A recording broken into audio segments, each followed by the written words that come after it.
All right, we got the outhouse put together.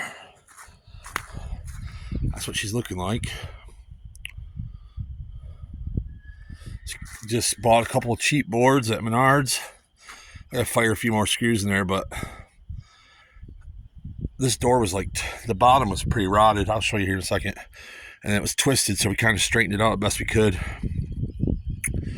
And it works.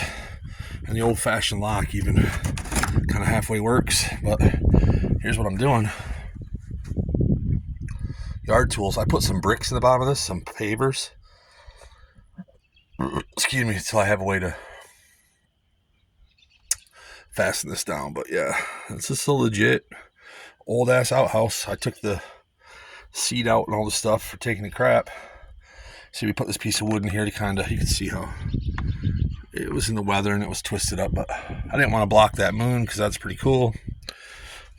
But yeah, opens and shuts pretty good. I mean, you can see she's got a little, it's out at the top and tight at the bottom, but you just put that little guy there on there and it's halfway decent.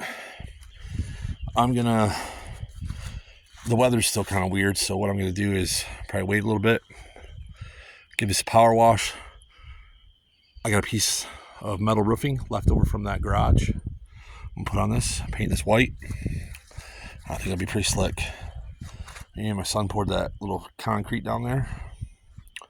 Yeah, fix her up a little bit, rake this up, throw some grass seed around there, and she's ready to go. Look like it's been here for 100 years. Perfect.